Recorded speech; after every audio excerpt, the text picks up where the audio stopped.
And డెక్స్3 యొక్క ఈ ప్లాట్ఫామ్ని మనం గమనించినప్పుడు మనకి బేసిక్ లేఅవుట్ అనేది ఇలా కనిపిస్తుంది.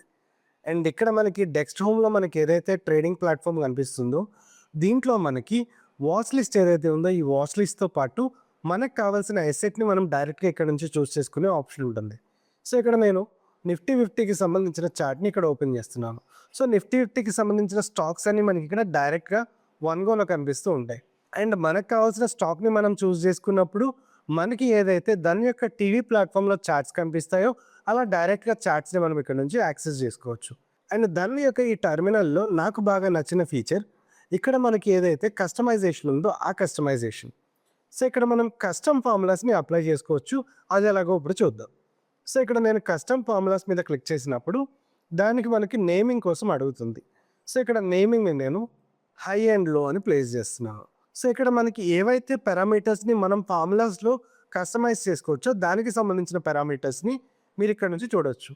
సో ఓపెన్, హై, లో, close and LTP, volume, change per lot size ఇలాంటి ఇన్ఫర్మేషన్ని మనం డైరెక్ట్గా చూడొచ్చు. అండ్ మీ ట్రేడింగ్ స్ట్రాటజీ ప్రకారం ఒకవేళ మీరు హై ఇంటూ లోని మల్టిప్లై చేయాలి అనుకుందాం. సో ఇక్కడ మనం జస్ట్ హై ఇంటూ లో మీద క్లిక్ చేసి హెచ్ఎల్ అని డైరెక్ట్గా డిస్క్రిప్షన్ మీకు నచ్చిన డిస్క్రిప్షన్ పెట్టుకొని కన్ఫర్మ్ అండ్ యాడ్ చేసినప్పుడు మనకి డైరెక్ట్గా ఇక్కడ మనం ఏదైతే ఫీచర్ మనం కస్టమ్ ఫార్ములాని సెట్ చేసుకున్నామో దానికి సంబంధించిన ఇన్ఫర్మేషన్ ఇక్కడ డైరెక్ట్గా చూడొచ్చు. సో చాలామంది ట్రేడర్స్ సింపుల్గా ఎక్సెల్స్ని యూజ్ చేసుకొని ఈ ఫార్ములాస్ని గ్యాదర్ చేసుకుంటూ డేటాని తెచ్చుకొని ఈ ట్రేడింగ్ సెటప్స్ అన్ని రెడీ చేసుకుంటూ ఉంటారు. బట్ దాని యొక్క ఈ టెర్మినల్లో సింపుల్గా వన్ గోలోనే మీ కస్టమ్ ఫార్ములాని మీరు సెట్ చేసుకునే ఆప్షన్ మీకు అవైలబుల్గా ఉంటుంది. అండ్ ఈ కస్టమ్ ఫార్ములాస్లో ఒకవేళ మీరు HLC/4ని మీరు చూస్ చేద్దాం అనుకున్నారు. సో దానికి సంబంధించి హై ప్లస్ లో plus close divided by 4. So description HLC/4.